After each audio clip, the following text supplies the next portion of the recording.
नमस्कार, मैं हूं आपके साथ अनुष्का और आप देख रहे हैं लल्लू लाल न्यूज। खबरों पर देश में सबसे ज्यादा लोकसभा सीटों वाले देव प्रदेश उत्तर प्रदेश को एक अहिंसा युक्त प्रदेश के तौर पर दिखाने से लेकर अब भय मुक्त प्रदेश के तौर पर प्रस्तुत करने में वेब सीरीज मिर्जापुर प्रसारित करने वाले ओटीटी अमेजॉन प्राइम वीडियो और इसे बनाने वाली कंपनी एक्सेल एंटरटेनमेंट ने शीर्षासन कर दिया है। अमेजॉन प्राइम वीडियो की भारतीय शाखा की प्रमुख रही अपर्णा पुरोहित को छुट्टी हो चुकी है। एक्सेल एंटरटेनमेंट के भीतर भी बताते हैं काफी उथल फुथल इन दिनों चल रही है। नतीजा वेब सीरीज मिर्जापुर के सीजन 3 के रूप में सामने है। किसने सोचा होगा भला कि एक भौकाल सीरीज का अंत ऐसा होगा। जी हाँ, ये सीजन देखकर लगता है कि अब इस कहानी का चौथा सीजन नसीब होगा।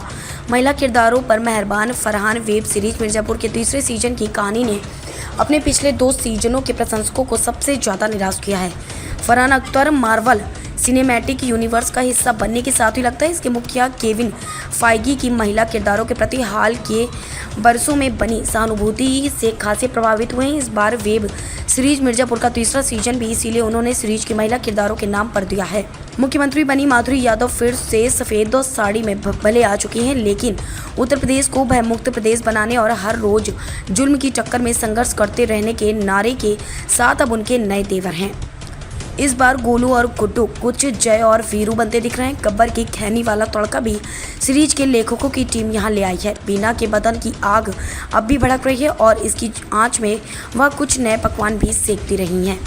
शबनम की अपनी अलग दुकान सज चुकी है। पुलिस अफसर को मारने के बाद पांडे जी ने अदालत में सरेंडर कर दिया है। घरवाले उनकी कहानी का क्लाइमैक्स बदलना चाहते हैं, लेकिन उनको अपनी कहानी का यही टेंट पोल अच्छा लग रहा है। तंबू तना रहे, इसके लिए वेब सीरीज मिर्जापुर के तीसरे सीजन को इसके लेखक अपूर्वा धर बडगैया पूरी कोशिश करके बड़ी लाइन पर बनाए रखने की कोशिश करते हैं। वेब सीरीज मिर्जापुर के धुर प्रशंसक इस सीजन से सबसे ज़्यादा निराश होंगे। पंकज त्रिपाठी को पिछले सीजन में गंभीर रूप से घायल होते दिखाया गया था।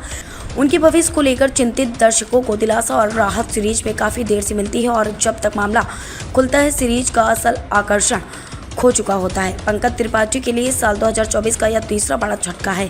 पहले उनकी फिल्म मैं अटल हूँ फ्लॉप रही, फिर नेटफ्लिक्स ने उनकी इमेज का फिल्म मर्डर मुबारक में कच्चा किया और अब ये वेब सीरीज मिर्जापुर का तीसरा सीजन।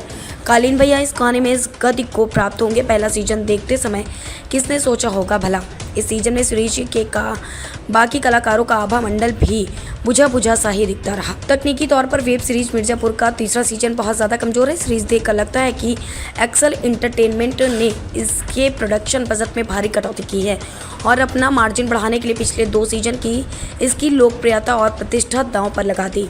गद्दी को खत्म करने वाली लीक पर चले इस सीजन की सिनेमेटोग्राफी से लेकर इसका संपादन और स्टंट कोरियोग्राफी सब किसी छोटे बजट की क्षेत्रीय फिल्म जैसा लगता रहा। वेब सीरीज मिर्जापुर का पहला सीजन जब 2018 में आया था तो क्राइम सीरीज का ये उत्तम स्थल बना था। दूसरा सीजन भी 2020 में आ गया था। तब तक सारे ओटीटी क्राइम सीरीज धुने निकल पड़े थे और अब जब साल 2024 में आकर ओटीटी का बुलबुला फूटता दिख रहा है तो वेब सीरीज मिर्जापुर का तीसरा सीजन अपना खुद का आकर्षण ही खो चुका है।